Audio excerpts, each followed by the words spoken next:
So, what's the one skill that's absolutely crucial for a healthy relationship? I bet it's not what you think. Today, we're going to dive into something powerful, something that's often overlooked: emotional regulation. You know the feeling, right? We've all been there. A tiny disagreement about the dishes or a last-minute change of plans suddenly lights a fuse inside you. And before you know it, you're in a full-blown fight, saying things you'll regret, watching your partner just completely shut down. And later, when the dust settles, you're just sitting there thinking, what just happened? Why did I do that? So is the problem that you guys disagree, that you have conflict? Well, no, not really. The real issue is something way deeper, something that's happening inside our own bodies, in our nervous systems. So what is the real killer of connection in our relationships? It's not the arguments, for sure. It's what goes on inside of us during those arguments. How we handle those huge emotions that conflict always seems to bring up. And that brings us to this big idea: emotional dysregulation. That's the real relationship killer. It's that feeling of being completely hijacked by an emotion, right? Where you totally lose control of what you're doing and saying, you're not steering the ship anymore. Your anger or your fear or that feeling of being hurt, that's what's in the driver's seat. And I really want to be clear about something here, because this is a huge misconception. Emotional regulation is not about becoming a robot. It's not about stuffing your feelings down. Actually, it's the total opposite. It's about building the muscle to feel everything: the anger, the sadness, the fear, while still being in charge of how you act. And hey, if you've struggled with this, you're not alone, and it's not some kind of character flaw. There are very real biological reasons why this happens. So let's take a quick look at the neuroscience behind it. Okay, so here's what's going on in your brain during one of those emotional floods. When you feel a threat, and look, to your nervous system, a partner's criticism can feel like a lion is chasing you, a major threat. Your amygdala, that's like your brain's alarm system, it just takes over. It floods your body with stress hormones, and, this is the crucial part, your prefrontal cortex, that thinking part of your brain responsible for logic and empathy, it just goes offline. It's like a circuit breaker flips. You literally can't think straight. So where does this all come from? Well, for most of us, it starts in childhood.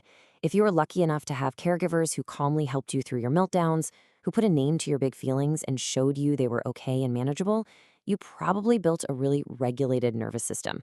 But if your big feelings were ignored, or you were punished for them, or maybe they were met with your caregiver's own chaos, then you learned pretty early on that emotions are dangerous. And that can lead to a lifetime of either exploding or just completely shutting down. But here's the good news. And this is the most important part of this whole explainer. This is a skill. And just like any skill, you can learn it at any age. So let's open up the toolkit and see how you can start building it right now. So the big question is, how do you do it? How do you, as a grown-up, start to rewire your brain and your nervous system to handle these intense moments in a totally new way? Well, it all starts with a few key, really practical steps. Okay, first things first, you have to become a detective of your own body. Start noticing those very first physical signs: the racing heart, the shallow breath, that heat rising in your chest. That's your cue. That's your signal to practice the pause. And honestly, this is everything. That little bit of space you create just by saying, hey, I need 5 minutes, that's where you get your power back. And in that pause, you do step 3. You name the emotion. Just saying to yourself, I feel rejected right now, or I'm feeling really afraid. That simple act actually helps turn your thinking brain, your prefrontal cortex, back on. Okay, check this out. This is a fascinating piece of science that can literally change everything. A neuroscientist named Jill Bolte Taylor discovered that the actual chemical rush of an emotion in your body only lasts for about 90 seconds. Think about that for a second. 90 seconds. So if you're still feeling furious 10 minutes later, it's because your thoughts are re-triggering that emotional loop over and over again. The secret is to just ride out that initial 90-second wave without reacting. A lot of the time, you'll find it just passes. Now, this next one is a really beautiful concept. It's called co-regulation. It's the idea that our nervous systems can actually talk to each other and influence each other. So when your partner is spiraling, you can become their anchor.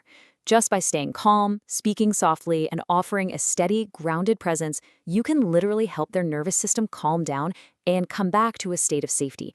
It's one of the most profound gifts you can give each other in a relationship.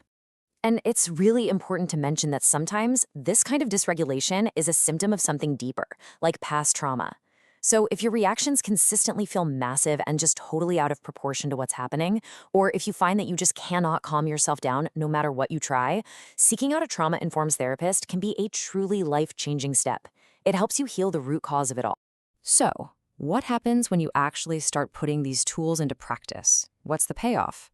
Well, the entire dynamic of your relationship begins to shift in a pretty incredible way.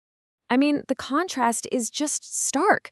You move away from those explosive, blaming fights that leave you both feeling hurt and disconnected, and you start having calm, accountable conversations where you can actually hear each other. You learn to stay connected, even when you disagree. See, the goal isn't to never have conflict again. The goal is to make conflict safe and even productive. And this right here, this is the ultimate goal. When your partner knows that even if they mess up or upset you, you're not going to explode or walk away, they feel safe with you. And that feeling of safety, that's the soil where trust and intimacy and a true partnership can really grow. Conflicts just stop feeling like these life or death battles. They just become problems you can solve together. So, the real takeaway here is this. Mastering your own emotional world isn't some secondary, nice-to-have skill. It's everything. It's the core work you have to do to create a relationship that doesn't just survive life's challenges, but one that actually gets stronger because of them. So, the question I want to leave you with is this. Can you find and maybe even widen that tiny little space between what you feel and what you do? Because right there, in that little pause, that's where you'll find the power to build the exact relationship you've always wanted.